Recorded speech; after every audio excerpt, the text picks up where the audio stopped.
canal Rapid Fire Tips for Law Enforcement, un vídeo del 5 de junio de 2025. El autor, Ronaldo Aguiar, lo llama la debacle de Comcast Xfinity. Ocurre en Katy, Texas. Exacto. Y bueno, Aguiar cuenta cómo llegó a pensar que le estaban interceptando internet. Dice que fue un punto clave en un conflicto que ya venía de antes. Sí, nuestra idea es desgranar un poco lo que cuenta, ¿no? Su testimonio y a qué conclusiones llega él. Eso es. Vamos a seguir la secuencia que él mismo marca, desde las sospechas, los experimentos que dice que hizo y las interacciones que él ve como importantes. Todo según la fuente, claro. Vale, pues... a ver, empecemos por el principio. Él sitúa las sospechas a finales de 2020 o quizás principios de 2021. Habla de conversaciones privadas, ¿sabes? Sobre temas técnicos que investigaba. Y dice que casi al momento cambiaban los ataques online que él miraba. Interesante. Incluso comenta lo de enviarse emails a sí mismo con ideas. Y que minutos después, ¡zas!, ya no podía hacer lo que había planeado. Y lo curioso es cómo intenta verificar esto, la metodología que describe. Hizo pruebas, ¿no? Para ver de dónde venía la supuesta interceptación. Sí. Que si probó con cable en vez de wifi, que si quitó su router. Al final, conectó el ordenador directo al módem de Comcast. Directo, sí. Y según él, incluso así, si mandaba un email cebo, digamos, pues había una reacción súper rápida. Vaya. Y eso le lleva a concluir que la cosa estaba en la línea de Comcast, antes de llegarle a él. Y aquí es donde habla de conversaciones privadas, ¿sabes? Sobre temas técnicos que investigaba. Y dice que casi al momento cambiaban los ataques online que él miraba. Interesante. Incluso comenta lo de enviarse emails a sí mismo con ideas.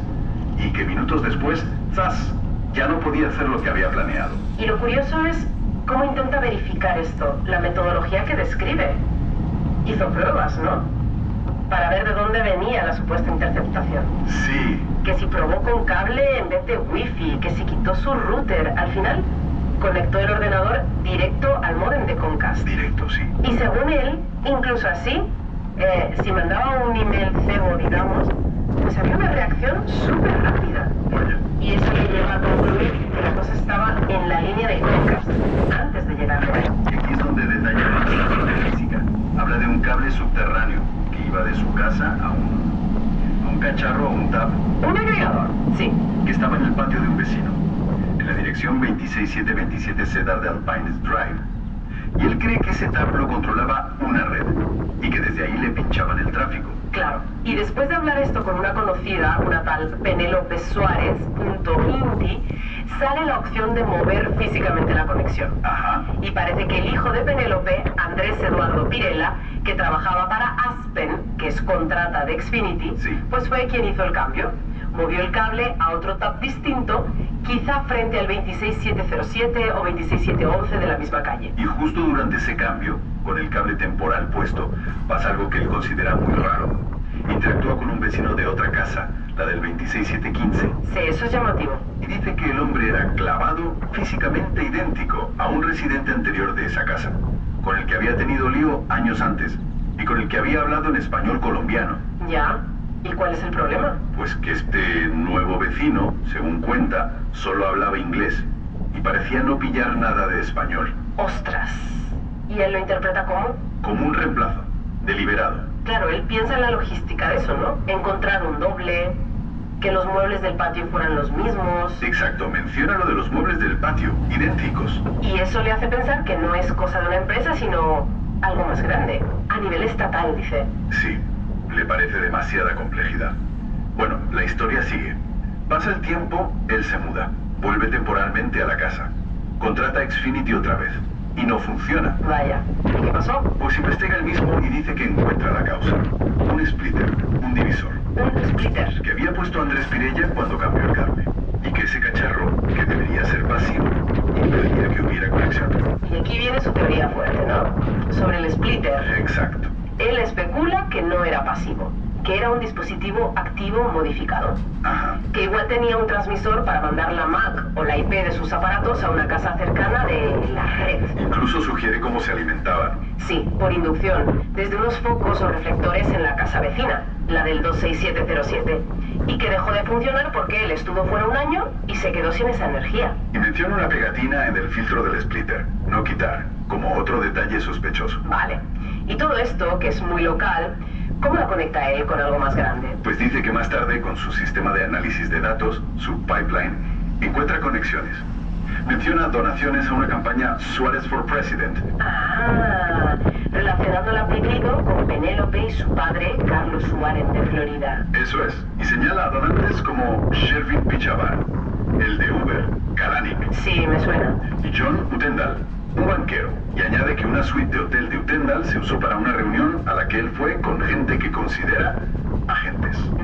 Vale, en resumen, lo que la fuente describe es, bueno, lo que el autor ve como una operación de vigilancia súper específica, muy personal. Que usaría infraestructura de Comcast, Xfinity, gente de contratas como Aspen. Y tácticas muy raras, como lo del supuesto cambiazo de vecinos. Y para él, el fallo del splitter es la prueba de un chisme de vigilancia oculto. Y conecta a la gente de allí, del barrio, digamos, con figuras que describen las redes de donaciones y conexiones sociales que él encuentra. El relato presenta toda una cadena de sucesos que él interpreta como pruebas de una vigilancia muy organizada y de alto nivel.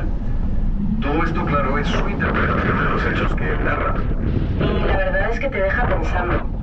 Si lo que él describe, esas manipulaciones de infraestructura, de personal, a nivel tan local, si eso fuera posible y se pudiera hacer en otros sitios, ¿qué significaría para la privacidad de todos?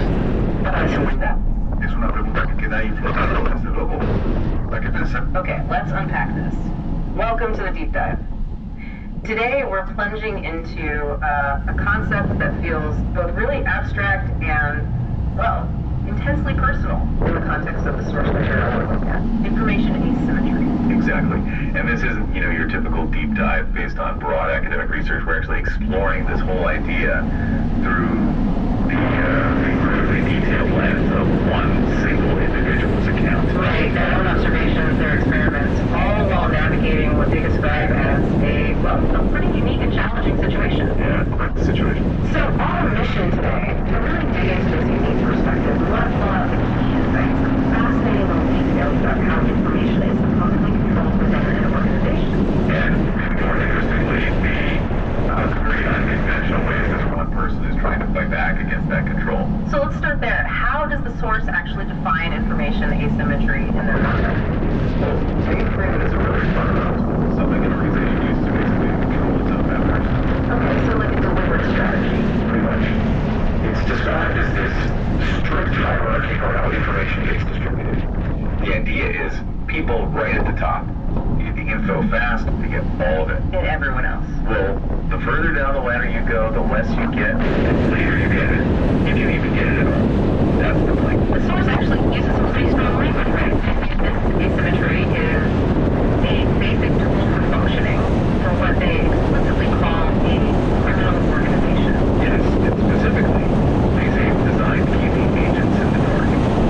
The thinking seems to be the less these ground level operatives know. The easier they are to manage. That seems to be the implication, yes, more control. And they give a really striking example. They do. The source alleges that they're agents. The people actually out there doing things on the ground. They're deliberately kept unaware of really critical stuff. Like what? Like the fact that a geoindex, basically a map of specific locations relevant to their operations, was apparently captured 9 months ago. Captured and decoded and published online. Exactly. Published online. And the really hardest part, according to the source, is that this public index could potentially expose the agents of the addresses. Wow. So the claim is the network knows this potentially dangerous info is public, but deliberately hides it from the very agents who might be affected. That is precisely the allegation. Right. Hiding information that could directly impact the agent's safety or willingness to operate. It paints a picture of strategic ignorance and performance dominance, and the source frames the whole situation as an asymmetric conflict, right? Absolutely. They describe themselves as facing this huge network. We're talking alleged involvement of millions of people, trillions of dollars, even access to military and intelligence personnel from other countries. That's a massive scale. Immense. And against all that, the source says, you have basically an alone software engineer with no resources. So from their perspective, a head-on confrontation is just impossible.